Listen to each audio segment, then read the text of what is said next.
Hello and welcome to Onboards, a deep look at driving business success.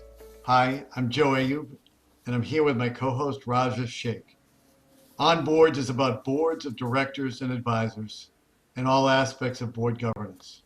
Twice a month, this is the place to learn about one of the most critically important aspects of any company or organization, its board of directors or advisors. Joe and I speak with a wide range of guests and talk about what makes great boards great and makes a board unsuccessful, what it takes to be a valuable member, and how to make your board one of the most valuable assets for your company. Our guest today is David Koenig.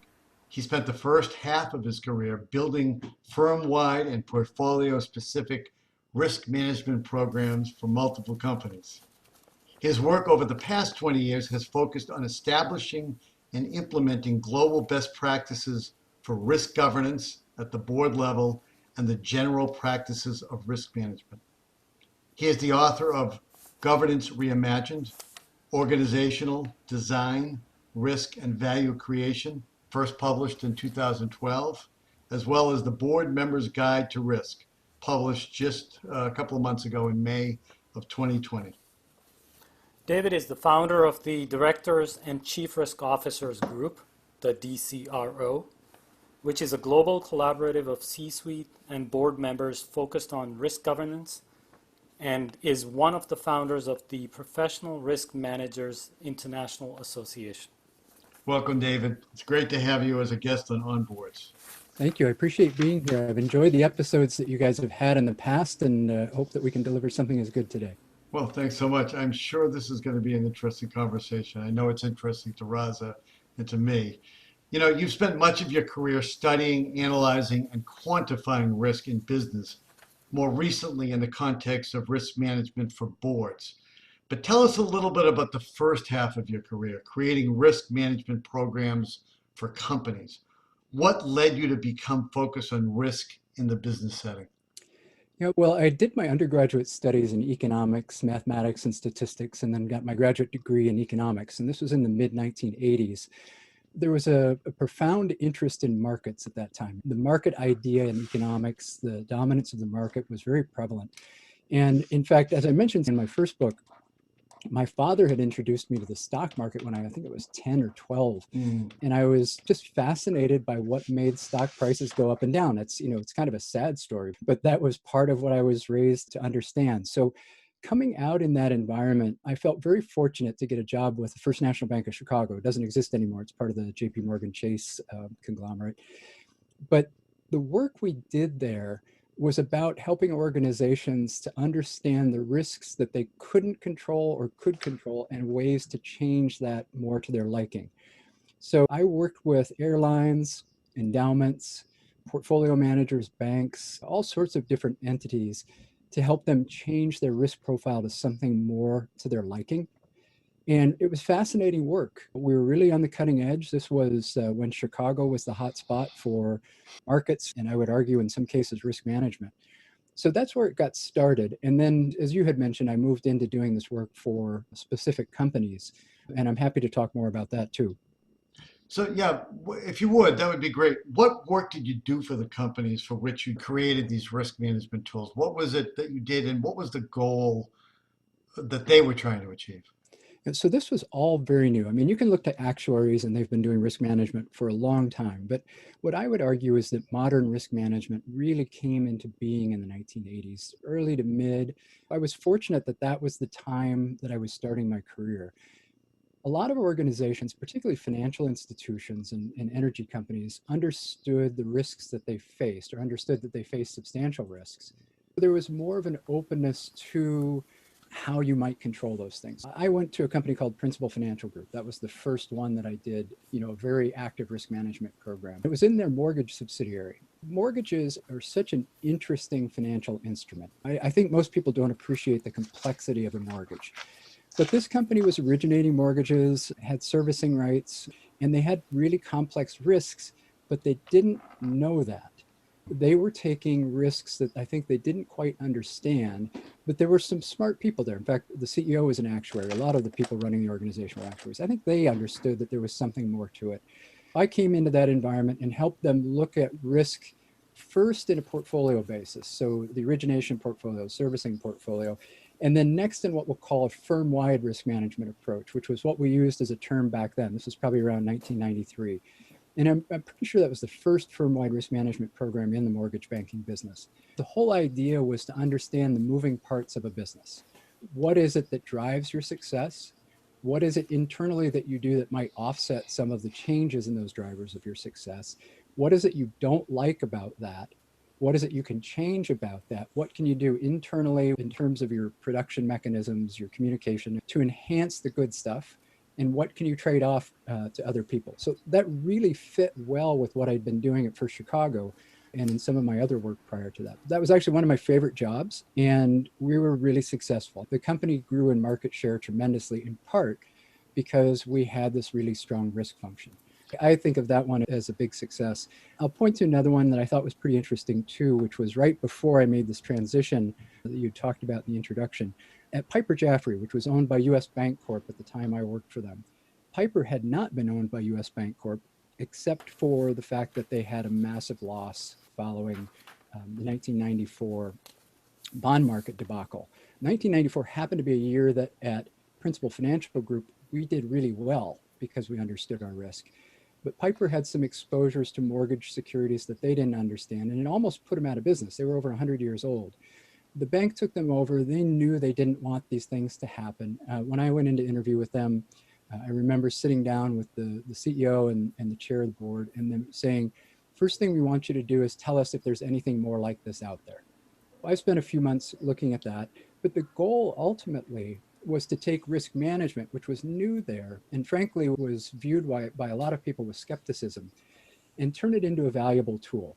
Over the years that I was there, I think I was there 3 to 5 years, somewhere in that range, we took it from a place where people were very skeptical about it to where understanding risk became part of the business process, the business planning process, whether it was charging for capital or putting it in planning documents, looking at every deal we were doing with this risk lens on it. And it wasn't a risk lens saying what can go wrong. It was a risk lens of saying, how does this fit in our portfolio? Do we understand the exposures? And are we making anything on this given the amount of capital we have to commit to it? I thought also that was a very successful implementation of where risk can be done well. Wait a minute. The way you've described it, my reaction is that any company not doing the type of risk analysis you've described is not really looking at its strategic plan in a holistic way. They're missing an important piece in trying to project what it can really accomplish. I would agree. I'm happy to go deeper into that, but it's like any aspect of your business. You want to understand as much of it as you can. You're never going to understand every part of it. Let's say, for example, look at factories that pollute. In the 1970s, I grew up not far from Gary, Indiana. We would get some of the steel mill air that would come to our town. Lake Michigan was polluted. There were places up there that you couldn't believe people were swimming or eating fish from. But those companies weren't being charged for that pollution. Then the Environmental Protection Agency came along, rules about clean water, clean air came along, and now the southern shore of Lake Michigan in most places is pristine and beautiful. Those firms, a lot of them aren't there anymore, or if they are, they've significantly revamped what they were doing. And the problem was that they were not accurately paying for the cost of doing what they do. One of the things that risk management does is give you one of those inputs that you're generally not seeing now, which is what is the cost of pursuing our objectives, or in some cases, even the cost of not pursuing something else. I think the transparency that comes with an enhanced risk program does exactly what you had just said in terms of fulfilling your ability, especially at the board level, to govern the risk-taking that the organization necessarily does. David, over the past 20 years, you shifted your focus to establishing and implementing global best practices for risk governance at the board level and general practices of risk management. What led you to shift that focus? I think a lot of it's always been there. In part of just describing the work that I was doing in the first half of the career, we really were looking at big organizational issues. Sometimes they were small parts of it, but it was really how do things come together? When I was at Piper, I had run chapters in Chicago and Minneapolis for Professional Association of Risk Managers. And that association had some governance issues that collectively, several of us who ran chapters around the world tried to fix. We weren't comfortable with how that had all been fixed. I had this sort of detour in my career where we started another professional association with a commitment to helping in education, high standards of governance. In fact, the model of governance that I talk about in my first book is really what we implemented at this organization, with the idea being that if we share with each other, still in the infancy, this is around 2001 or so, let's say 15 years into modern risk management, if we shared with each other what was working in Poland, in Russia, in China, in Australia, wherever we were, we could make the profession better.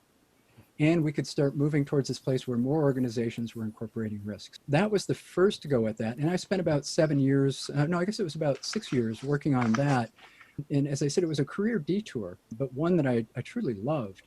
When I handed that over to the people who I'd hired over the years, I looked back at that organization and I saw we were really focused on how the technicians and how the practitioners of risk management can do their job better. And then we were looking at how to bring that up to the C-suite through a chief risk officer or other means. But in my work and my interest in the big picture of an organization, the leap or the gap between the C-suite and the board hadn't yet been addressed. There were two things in that. One, leaving the organization, I no longer was traveling the world, meeting people in these roles every day. I had to think to myself, how am I going to stay in touch with people? And so I started to create this group, this DCRO that you had mentioned. The other thing was, how do we then take this to that next level, the C-suite to the board? I've looked in all of these places to say, where is there a need? Where can I be helpful?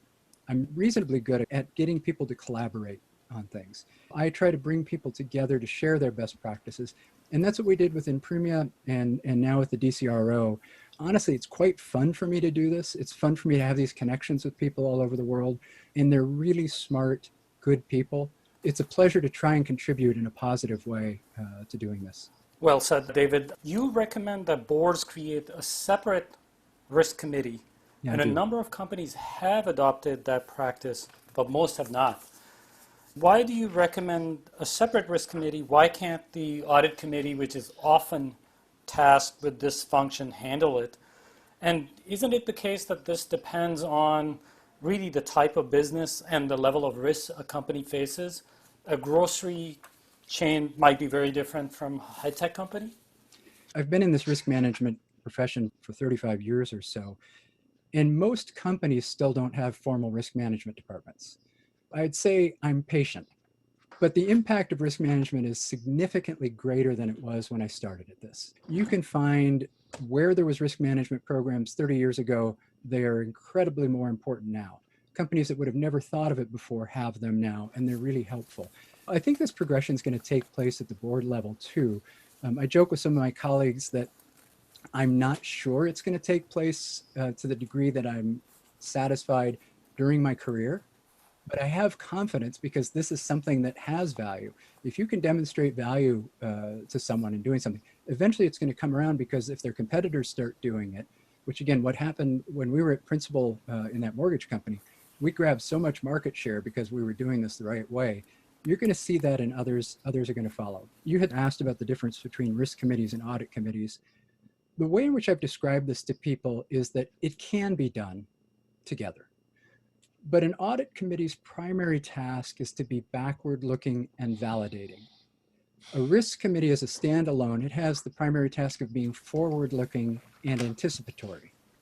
You could take an audit and risk committee agenda, and cognitively somewhere in that conversation, they have to make a 180-degree shift in their thinking. And I think that's difficult for anybody to do. I think there are certain people who have a mindset that I describe as stochastic. And stochastic mindsets don't look forward and see one path. They don't look forward and see 3 or 4 paths, like a best case, worst case, average case. They see thousands of possibilities, and they actually see the steps that happen to get to those, some of the threats to those, and some of the things you can do to enhance your success. Those are the kind of people who serve really well on risk committees. And the value of a risk committee, you'd mentioned grocery stores and I think high-tech companies. There may be people who, when they heard you ask that question, said, well, a grocery store, that's easy, that's low risk. And high-tech company, you know, that's stuff that maybe is significantly more risky. But grocery stores are like a lot of other businesses in that they operate on incredibly tight margins. They're commoditized to some extent. They have a lot of competitors. They have high infrastructure. They have perishable inventory. And they have a dependency on supply chains and on people being willing to enter their facilities. Now, there's more delivery going on now in response to COVID. But every organization has complex risks. And the complexity of those risks grows based on the number of relationships that you have.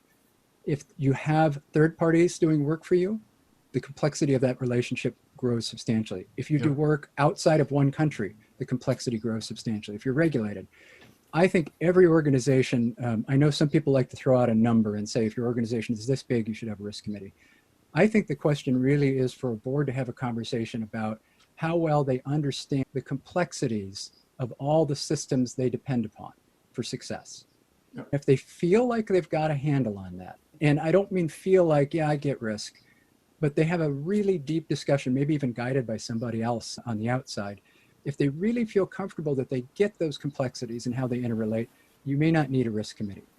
But I find it challenging, even if I throw out a number and say 100 million in revenue, I find it challenging to think an organization that size, or maybe even half that size, can't generate enough positive return through a better understanding of risk to justify some investment in risk infrastructure. Probably a longer answer than you wanted, but you know, there's a reason why I advocate for this so strongly. You said something about forward-looking and anticipatory is one of the things that distinguishes what a risk committee might do versus an audit committee. That I understand, and that does resonate. Give me an example of something in an actual company where a risk committee looked forward and was anticipating something that made a difference. To bring it to, you know, an actual example so that people can really kind of maybe understand it a little bit better. What I'll do is I'll just talk about a company I talk about in the book.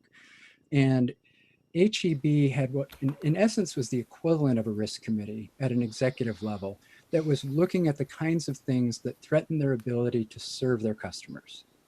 There's a good story in Texas Monthly talking to the CEO, their senior executives around sustainability and supply chains. They started looking at the possibility of pandemics back, I think, 15 years ago.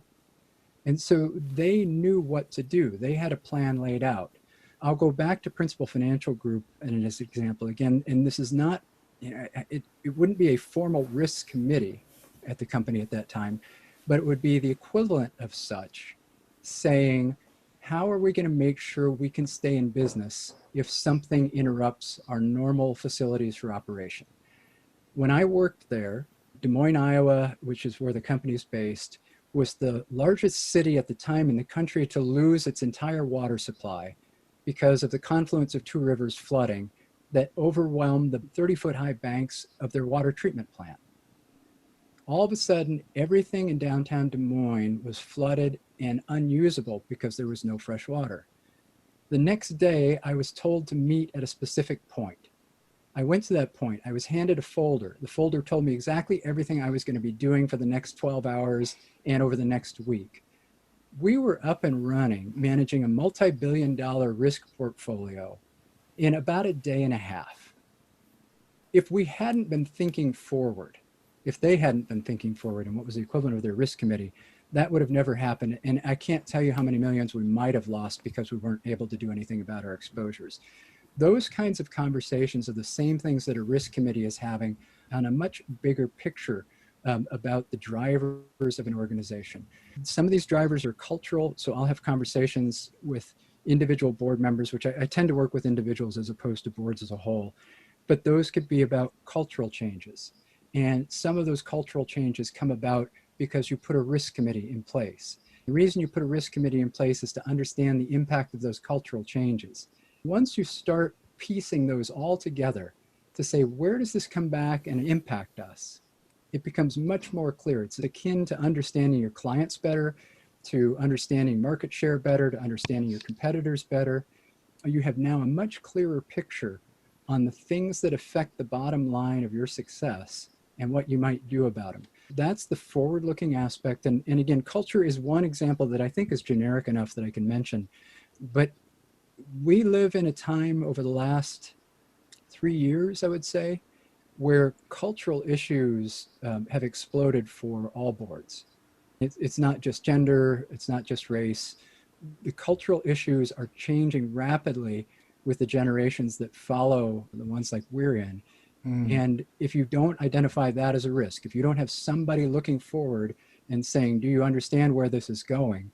You're missing out on something substantial. So I don't know if those are specific enough for you, Joe, but I think the idea generally is understand what drives your success, go to the first principles of those, and make sure you understand them. And that's what a risk committee tends to be really good at. These are things the whole board should be doing, but the risk committee can refine that to what the board can most effectively spend its time focused on. Yeah, no, that is helpful. When I've raised this possibility of a risk committee, one thing I've heard is there's a danger that the risk committee will veer into management role. Right. How do you make sure that the risk committee doesn't do that? Because obviously that's an important aspect of all governance. We don't want the board to be doing management work and vice versa. How do you look at this in a way so that the risk committee does not veer into doing management's work? I think it's no different than the board. In the environment we're in right now, where boards and organizations are under threat, there's substantial pressure towards forming what are called tight cultures. Michelle Gelfand has written a book on tight and loose cultures. Tight cultures are ones that try to set rules and limits, and you get tight and tighter cultures when there's a threat. If you're somebody who's moving towards more tightness at the board level, you want more control. Most of your people on the board are successful people who've run businesses. That means they want to, or they're going to be driven towards trying to interfere more with the management of the organization. Just because you're looking at risks, I don't think it's any different. And your board colleagues are going to do a good job of telling you, hey, we're crossing the line into management. I haven't been on a board yet where somebody didn't start to ask a management question and somebody else in the room didn't say, hey, that's management, not us. They're not always right when they say that, but I think there's that personal check on each other. If you've got somebody on a risk committee who's had some experience in a risk role, and I don't think that that's necessary, but if you do, we all understand what that's like too.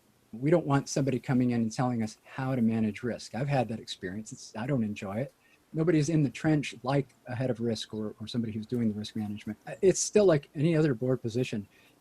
It's incumbent upon other board members to make sure you're not crossing that line. You know how important that is because it's a breach of trust. And there's a huge trust element to the board empowering the CEO to achieve and pursue the goals that the board has set within the boundaries. As soon as you cross that, they don't have accountability anymore. You have to be adamant about maintaining the trust of that handoff, or you can no longer hold them accountable. The same is true of risk. Yep, that makes sense. Let me ask you just a little bit about the chief risk officer. Traditionally, as I understand it, the chief security officer, CSO, has been responsible for physical security and safety of employees' assets, facilities, etc., while the chief information security officer has been responsible for protection of data and may have an IT systems or engineering background. Why should a company move to a chief risk officer rather than a CIO or a CISO? What's the case for that? Yeah, and I don't think it's a rather. Everybody has specializations. The chief risk officer, one of the things that they're able to do is to aggregate and bring it all into a common framework. A CISO is going to be concerned, or a CIO are going to be concerned more than just about the impact of risk taking on the bottom line of the company. I mean, there's some very technical issues that they're involved in. The head of risk management, say in an investment portfolio, they have a different set of technical things that they're working on, but their work, their reporting, their analysis looking forward needs to roll up in some sort of a framework where the organization can look at itself at a big picture. Once it gets up to the board, you don't necessarily want to have business unit specific discussions about whether you're taking the right risks. It's really a question of how is the CEO looking at this? And how is the CEO incorporating all these different moving parts? I would say the chief risk officer is somebody who has that task of taking all these disparate technical skills and technical roles and bringing them into a common risk framework. So, David, then from the board's perspective or the risk committee's perspective, what do board members want to hear from CROs, CSOs, CISOs? What is the kind of information that should be coming up to that function? The really good chief risk officers are the ones who think like business people. Okay, they're not control people. They're people who have the same mindset of an entrepreneur, the same mindset of the head of a business unit. In fact, the best thing that risk managers can be doing within the business units is advising those businesses on how to take risk well. The questions that come back to the board, risk committee or board as a whole, are really ones about the whole picture. Let's take the chief risk officer, put him in a risk committee meeting, and I think some questions that that risk committee might ask of that person on a regular basis. A couple of examples are, what's changed in our risk taking since you last talked to us? It's a pretty open question, but that person, if they're a good chief risk officer, they're already going to have been thinking about that. They already have things that concern them or things that are interesting to them that they're going to want to share with you. Since they think like a business person, one of the other questions you might ask is, what opportunities to take risk better do you see? Are we competitive in terms of what it's costing us to get the capital to pursue our objectives? That's a really critical one. What aren't we looking at closely enough? Again, getting to this idea of something more that maybe at the board it hasn't popped up yet. I think another really important one, because sometimes there's a conflict in risk management with the business units, is what can we be doing to support you? So does the chief risk officer feel like they're being supported within the organization and by the board, or do they need something more? And then one I think that's really critical is there a free flow of information in the organization? If you extend this, then some people would argue that at the end of the day, isn't it the case that the CEO of the company is really the chief risk officer? Yes. How does a chief risk officer in a company that doesn't have any real impact on them, if the risk that they're tasked to manage blow up, is the risk management job even real without any skin in the game? In answer to your first question, it's yes, especially from a board perspective. The chief executive officer is the ultimate risk officer for the organization. There are some countries and some jurisdictions where chief risk officers are hired by the board, where chief financial officers are hired by the board. And I think what we wind up doing at that point then is, again, diffusing accountability.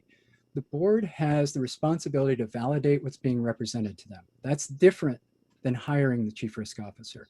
If I want to ask a question of the chief risk officer to validate what's being represented to me by the CEO, that's not just fine, that's part of your fiduciary role. This question about skin in the game, there was a time when risk managers were seen as owning the downside.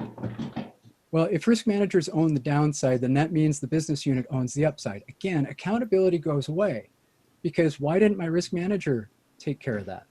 A few minutes earlier, I was talking about this idea of the risk managers having this role where they're advising. They're advising on risks that maybe the business unit doesn't understand well. They're advising on how they might be able to get the capital to pursue this risk better. They're advising on possibilities of doing the same thing in a different way. Ultimately, it's still the head of the business unit, or roll it all the way up, it's the CEO, who has to decide what the portfolio of activities is going to be that makes the best use of that capital. Then the risk manager has skin in the game, because the risk manager is compensated when there's success, and they also pay the price when there's failure. You want them to have an interest in the upside. If a risk manager thinks their career is based on not having loss, guess what they'll pursue? Yeah. There was a time in the 1990s, I don't know if you guys remember Procter & Gamble and Gibson Greetings and a few other places that had massive derivative losses. Well, I had a role during that time. It was a very short period of time that I had this role, where the risk manager was supposed to be the cop. Find everybody who's doing stuff that's out of policy and make sure they don't do it. That's a horrible relationship. I mean, those relationships just don't last, and they're not very fun. I really advocate for this idea that business lines and businesses own the risk, And the risk capital is something that the organization owns. You compete for risk capital. You compete for the capacity to take the risk in pursuit of what you want to do as a business unit. And sometimes your ideas don't pass muster. And part of the reason they don't pass muster is because you have a good risk management person telling you the cost of taking those risks. Sometimes the risk manager says, nope, you're not taking enough. Go for it. This is a great risk to take, especially given what we do in other parts of our business. I think that gives them skin in the game. And I think it's a really good question, Razak. You want everybody who has some business mindset to them to have skin in the game. What should board members look for in management with respect to risk reporting? What should they see? What are helpful tools? What's the dialogue like? Can you talk a little bit about that? Yeah, so again, it's like that question before. It depends on what the organization's structure is and the kinds of risks that they face. And that's going to shift throughout time. You know, cyber risk has become a massive concern, and it's been there for a while. But one of the things, the DCRO, we did a survey recently, and I want to say, that, I'll get the number wrong here, but let's just say there's a multiple fold increase in the amount of phishing attacks that companies are seeing because they have employees working at home. I've seen people who are really smart fall for these because they're getting good. If you're on your iPad and you click on a link and you can't mouse over that link to see what the link takes you to, you've just fallen for that fish. Cyber risk is something that organizations have to have pushed farther forward now. Reporting on the human story. What are we doing in terms of understanding our customers' different needs in the pandemic and what those needs might be 2 to 3 years from now? What is it that we're seeing financially?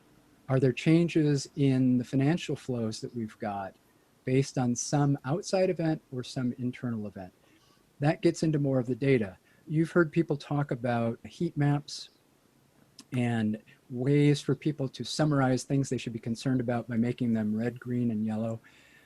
I find those to be shortcuts that take away the value of a discussion of why somebody thinks you should be looking at an issue, positive or negative. I'm not a big fan of these heat maps. Ultimately, what we're trying to get to is this transition from risk is downside, or I get risk because I've been successful in my business, to saying risk is something that costs us money. It's much harder to see it because it doesn't necessarily appear on an income statement, but it does cost because either in reputation or financial cost or borrowing, whatever it might be, you need all sorts of forms of capital to pursue whatever your goals are. Ultimately, what we're trying to get at is to say through the reporting back to the board, how do we know that we're making the most effective use of this really scarce thing we call capital? And human capital, technical capital, IP, financial capital, whatever it might be. How do we know that we're getting the most use out of that? And without crossing that line that you talked about into management, the answers that you'll get will tell you whether you should have faith in what's being told to you. Because the CEO should know how this is being allocated and how they're making those decisions. They ought to be able to spell it out in ways that are clear for the boards. I think it's a dynamic process, just like every board discussion I'm sure you've been part of, Joe. The things that are there change each meeting based on the environment that you're faced with. But I like discussion. I like the qualitative analysis, maybe more so than the quantitative analysis. David, we talked about it earlier. You're the founder of DCRO. Can you tell us what led you to create that group? When I left PRMIA before was to look at that next gap between the chief risk officer and the board and the C-suite and the board. So DCRO stands for Directors and Chief Risk Officers Group. It's a collaborative. It's a non-revenue entity. You could call it my hobby, but it's something I really enjoy. And we have members now, I think, in about 120 countries. It's a couple thousand, maybe 2,500 members. And we collaborate by sharing our best practices. I have a podcast similar to what you guys do to talk about specific risk governance issues. We've put out best practice documents to help people create board risk committees, compensation committee, risk governance, cybersecurity, how you find the right kind of people who have this stochastic mindset that I talked about. And our goal there is to raise the practice of risk governance at the board level. Because if you think about some of the social issues that exist, all of our organizations have relationships that extend way beyond the legal boundary of our company. To the extent that our corporations are more effective risk takers, they're better employers. They're better at returning into their community. They're better at serving their customers. They're better at serving their suppliers. All of these relationships become better. My wife was a pastor. It was much easier for me to point to the things that she did to make lives better than what I did. But I could, through about 3 or 4 different steps, go through to the point where what I'm doing today can make people's lives better. I think a lot of the people we have in the DCRO are smart, giving people who want to see us all do better in whatever it is that we're pursuing. Talk a little bit more about what DCRO offers its members and how do people get involved and engaged. Let me talk generically about the DCRO. The whole goal there when I'm working with individual board members and then pushing these documents out to boards as a whole is to get them to think about what they're doing differently. Where I come in and work with individual board members, the conversations might be, here is the situation I'm facing this week. How do you think I might address this with my board members? I've mentioned cultural issue, or we've got this emerging challenge in our subsidiary in Latvia. I don't have any clients who have subsidiaries in Latvia, so I'm safe. But I can have a perspective that I bring from conversations with these people all around the world, or if I don't have that perspective, what I'm able to do is to reach out to somebody in the DCRO and say, hey, do you mind if we have this conversation? Or even better, I connect those two people and they have the conversation together. When I try to work with boards, I try to introduce people to each other, because you've got boards that you serve on, that there are companies that would be similar enough but are not direct competitors, that you might find it interesting to talk to a board member about. If you go to an NACD meeting or the same kind of organization in other countries, one of the most valuable things you'll do there is meet other board members, and you have a one-off conversation, and that conversation takes you down a path you'd never anticipated, and it might be a relationship you have for years. But you get something good about that interaction. We're really trying to do that when I work with individual board members, is to say, here's some resources you may or may not have known of, and here's some things you might want to think of. Here's some stuff that I've done or seen others do. And I find that when I work with the individual board member and they bring that to the board themselves, that's much more effective than having a consultant come in to meet with the board as a whole, because regardless of whether the board is hiring that consultant is still an outsider. And when the change comes from within, when the change comes from somebody they've worked with and they respect, I think it's much more successful. Sometimes these things take 2-3 years to come to fruition. I'm like a counselor. It's nice because I do have a lot of people I can connect people with, and have seen a lot of different ways of doing things. And so I've generally been pretty good at being able to connect people. David, Roser and I both really enjoyed reading your most recent book, The Board Member's Guide to Risk. I thought it was comprehensive and accessible. And that's really what makes it, I think, very valuable. Why did you decide to write the book, and who is your target audience? Well, I appreciate those kind words. And one of the words particularly that you use that I appreciate most is accessible. So it's easy for people in risk management to start getting into technical speak. And even if you read my first book, I mean, my first book has some pretty deep ideas in it. And, you know, my wife made it through maybe the 3rd chapter. I can't remember. She never finished the whole book. And I told her I wasn't offended by that, but you know, it's still out there, right? I still remember that. But if you can't get people to a common point of using language or understanding, people will resist talking about something. So if I walk into a boardroom and I start rattling off about risk topics that I've worked on for 35 years, I guarantee you at least 1/3, if not 2/3 of that board won't understand much of what I'm talking about. And because they don't want to sound like they don't know what they're talking about, the discussion won't go any further. So one of the key objectives of this book was to create something that is small enough, accessible enough, to use the word that you had used, non-technical enough that you could almost have a book club at the board and say, we're all going to read this book. If you understand risk, you can read this book in an hour and a half. If you don't understand risk, it's going to be maybe 2.5 hours. So you're not looking at a huge commitment of time. But in the same way that people who are in book clubs come back to a discussion and say, well, what are the key things you took away from this? What are the key items we think that resonated with each other? That starts a great discussion about risk. The other thing about it which was really important to me, was that we get away from this idea that risk is about loss or uncertainty. And in particular, that risk and opportunity are two different things.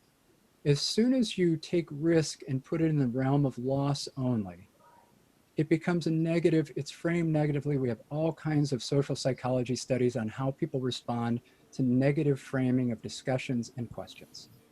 We've got to get past that, and we know that organizations have to take risk or they go away. I mean, that's essential for the long-term survival of any organization.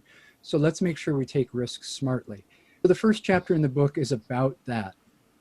It's about coming from where we likely are today, which is risk is loss, and getting to a place that's much more positive, learning, in essence, to embrace risk. One of the things that really struck me was your discussion about risk in the context of groupthink, which creates risk. You know, on this show and really everywhere in governance, we talk about the importance of diversity on a board, and there's so many reasons for that. But I love the way you put it in talking about the risk that what you refer to as groupthink creates. Can you talk about how that, again, makes the case for the importance of diversity at the board level? Yeah, and we talked just a little bit about this earlier. I hinted at it a little bit earlier when we talk about some of the issues of boards under threat. But, you know, you had asked in the last question, and I don't think I ever answered it, what the target market was for the book.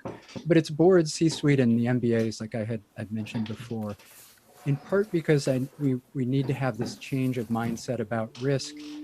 But two things happen at a board that can stimulate this kind, well, maybe three things that can stimulate this kind of groupthink. One is that we really like people who are like us. Generally, we do. So if you have a board nominating people to join the board to replace people who are leaving, they're almost always going to be more naturally drawn to people who are like them. We see that in our social sorting in all parts of our own lives. It's much easier for us to be around people like us who agree with us. In times of threat, when an organization's facing a competitive challenge or a crisis like we've got with COVID, I mentioned how we're pushed towards these sort of tighter controls. We also are pushed then to be more like each other and to not want to do anything that's different. When times are really good, though, we have a similar problem in that we stop listening to other people, particularly outside of our group, because we're so good at what we do. I want to challenge you guys to tell me where the closest Kmart is. Did you guys have Kmarts out there? I'm not sure if you had Kmarts out there. We did. The last one, I know where that one was. Yeah, in the Midwest, they dominated, and they knew what they were doing, right? They lost perspective that somebody might know what they're doing better than those people did because of their success. In our trading rooms, we used to have this expression, the gods first make proud those they would destroy. It was really helpful to have somebody else in the room tell you that at the time that you thought the most of yourself, because it was a good reminder that things can go wrong. When you push for and when you demand diversity, again, not just gender and race, but experience, when you push for that diversity among a board, you make it far less likely that any of these situations take hold, because people come from problems and come to problems with a different set of experiences. It's one of the great challenges in our lives, right? One of the great challenges in our lives is to develop an understanding of where somebody else has come from and to listen and learn from that. That's one of the reasons why diverse boards are better generally than non-diverse boards. And again, it's diversity across all sorts of measures. It's because people come to problems with a different set of experiences to solving problems. And since they're on the board, they've probably been successful at solving problems in a different way than the others. So when we have to be nimble, when we have to change, when we have to innovate, we have to be able to respond in a competitive environment, or even at nonprofits, honestly, to have these diversities of experience and perspective, and incredibly important to have an openness to hearing those and learning from those. Our boards become better. So essentially you're saying there is an inherent risk in having a board that's undiverse, because if people are thinking alike, they're going to miss something. It's one of the reasons why I don't like when publicly traded companies try to make it difficult for shareholders to nominate people to the board, because the people who the board is bringing in, they may be great for the board. And the board may have gone through NomGov and said, we need this talent set, we need this skill set, we need this experience set. But there are people who have every interest in that organization succeeding, the same, if not more interest in that organization succeeding as the existing board does, who may have people they think would be even better for the board at this time because they're looking at it differently. So yes, it's critical in order for the organization to achieve its best. David, I had my favorite story from the world of risk, where a turkey is fed every day reliably, and every day the turkey gets food makes the turkey believe that they will get the next meal, and their belief even stronger in that. Of course, it goes on until the Wednesday before Thanksgiving, and then abruptly there is a catastrophic event of great impact to the turkey. From the turkey standpoint, it is a Black Swan event, but from the butcher's perspective, it is not. How can boards and enterprise avoid being a turkey? What do they need to do to be able to deal with the unknown unknowns? Well, this example or this story that you cite resonates a bit more with me because out here in the Midwest, I happen to live near some turkey farms. So I see turkeys in horrible conditions in cages on the backs of trucks going off to discover what the butcher already knew. I suppose there's something in this that relates to the conversation before about the gods first make proud those they would destroy. If you're only focused on how good things are and what you're doing to get more of what's good, or if the good is just coming to you and you don't seem to be having to do any work for it, turkeys, at least that I'm aware of, can't organize and communicate. Maybe they communicate, but probably not at a level that allows them to organize.